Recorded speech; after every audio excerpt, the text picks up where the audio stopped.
have already seen the importance given to education by Mother Eliswa in living her charism. It's good that we now go into the details, whether it is in the formal area of education or in the area of informal education. Mother Eliswa is indeed a pioneer. For this special important ministry, we find Mother Eliswa obtaining episcopal mandate on July 20th, 1868. That is barely 2 years after the foundation of the congregation, TOCD for women. We find Archbishop Bernardine Bacinelli formally entrusting the education, especially for women, as one of the main aspects in living the Carmelite charism. Could you please explain a bit more about this intervention in the formal as well as the informal area of education? To begin with, I'll say Mother Eliswa is unique. She had no one to look at. No models. No models to look at or even to imitate.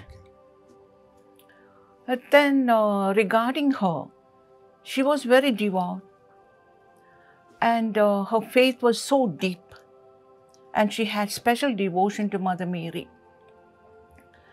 So in her relationship with Jesus, that deep relationship with Jesus, she saw everyone as the children of God.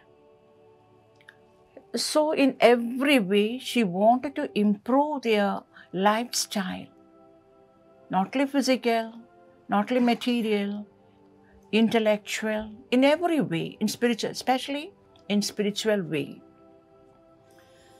It was a time, that is when Mother Eliswa was, it was a time when there were many schisms and heresies in Kerala, and that was very badly affecting the Kerala church.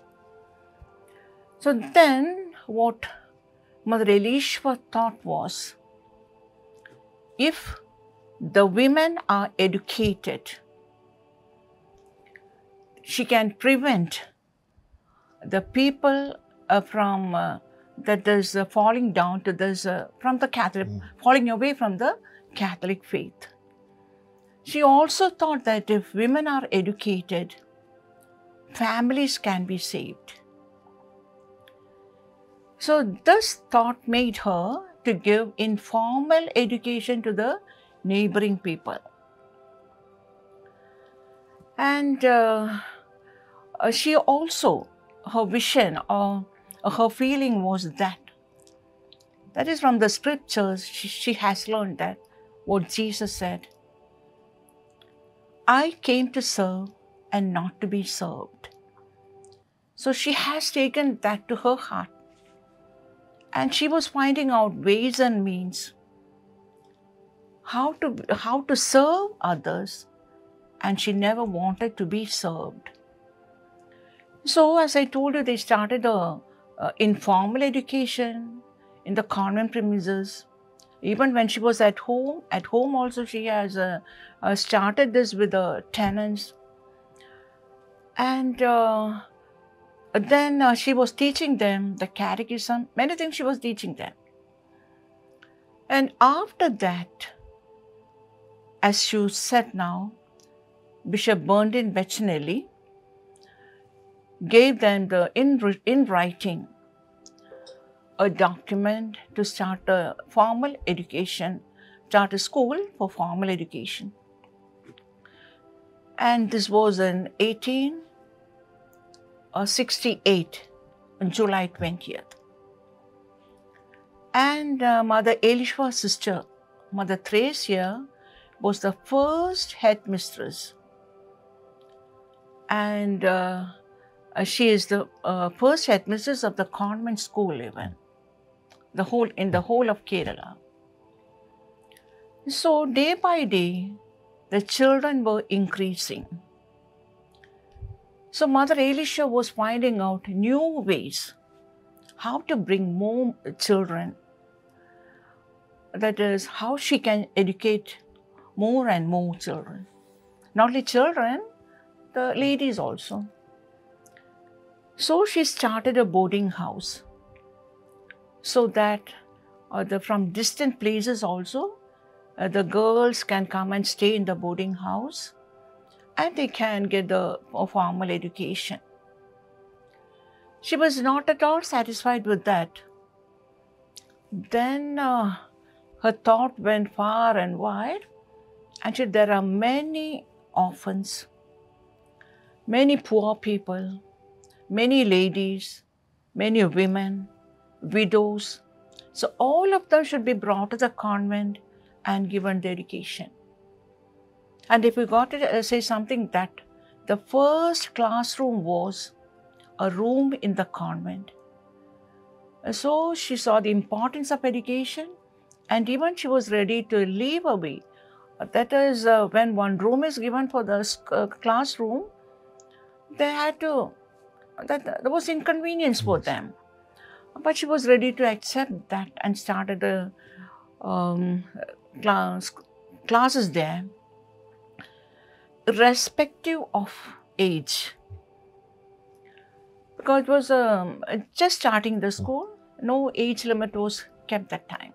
Anybody could come, anybody could and get the benefit of getting educated. No age bar, no caste, religion, nothing. Nothing. So that indeed is a very, very pioneering, far-sighted, prophetic venture, innovative, very, very innovative. And as you said, she did not have any models to imitate or to work upon. So probably she herself made a curriculum.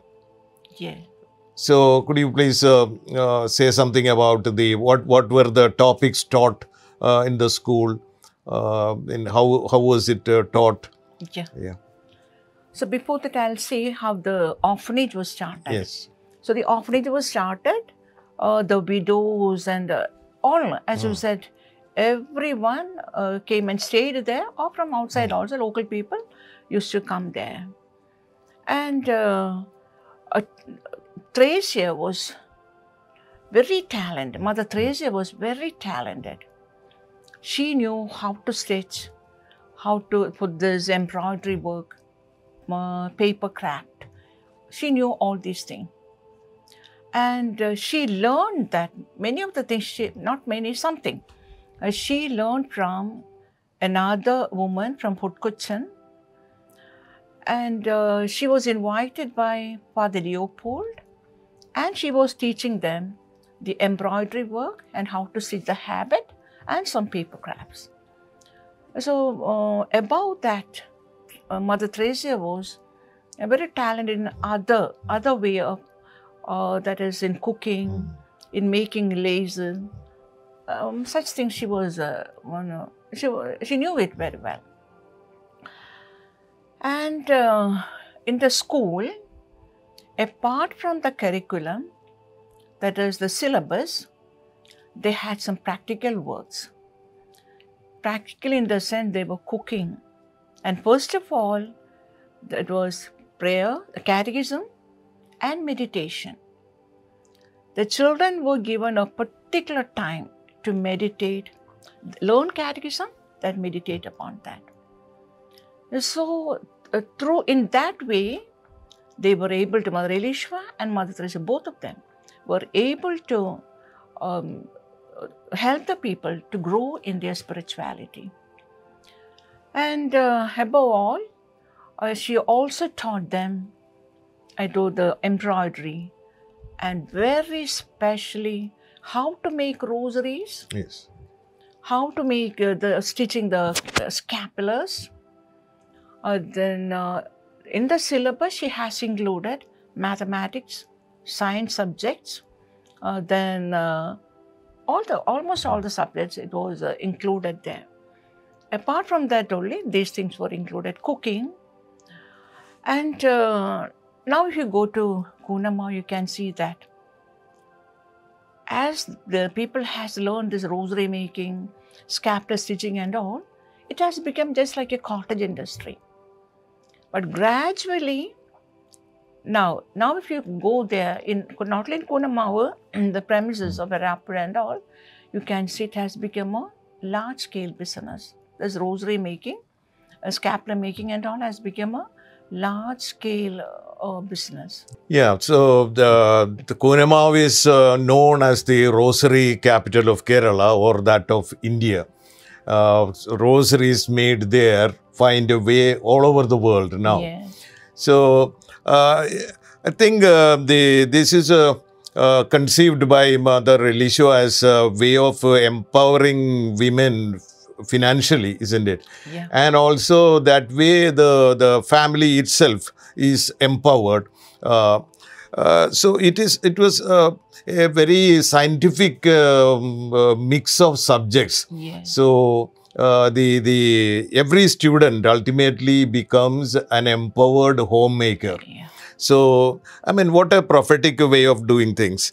And for the benefit of those who are listening to us, I mean, who have missed the earlier episodes, you know, Mother Teresa is the sister, younger sister of Mother Eliswa. Mother Eliswa, Mother Teresa and Sister Anna. These three are the founding members of TOCD women. You said somebody was brought from Fort Cochin. Yeah. Yeah. And how she studied these things, any idea? That I don't know, but what I have heard is from Fort Cochin, she was in contact with the Europeans. Oh, okay. So she was an Anglo-Indian lady. Okay. And she had contact with them. And from them she learned. And Father Leopold, knowing that, he was going round, you know. Yeah. So knowing that, he brought her to the convent, stayed with the sisters and taught them this embroidery work. Then this thing, paper craft and all. But the rosary making, scapular stitching, these two were taught by Father Leopold himself. And in rosary, in Italy, Italians have a heritage. Yes. They are known world over as rosary makers. So that way. And Mother Eliswa did not want the women to be idle. She wanted the women to use their time usefully. And not only that, they have to earn their own livelihood, not to depend on men. And that is an income for the family. They had to bring out their children and all, no? So to equip the women and to earn their living only, she has taken included all these subjects into the curriculum. Okay. Yes.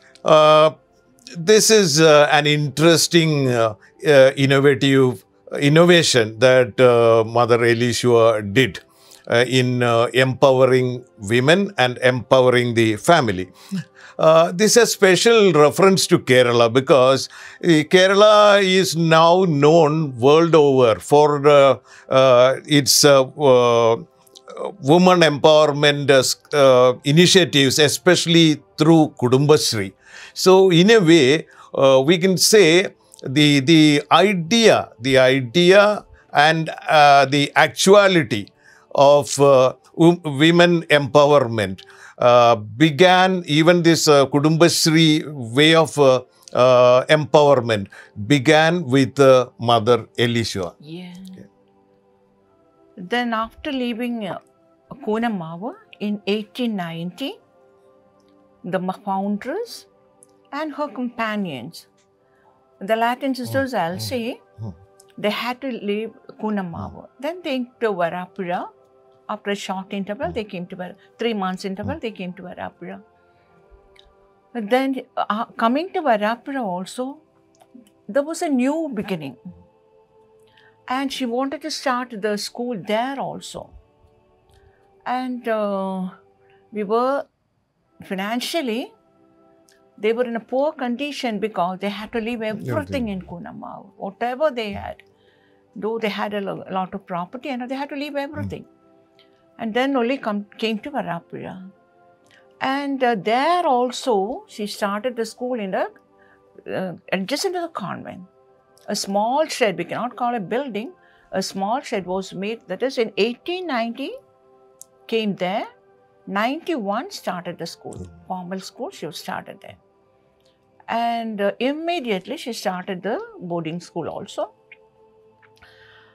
Then, not boarding school, the boarding also. And so that many people from far and wide can come and stay there. And together with that, the orphanage, she started the orphanage also. So like that in Varapura, many were to be educated.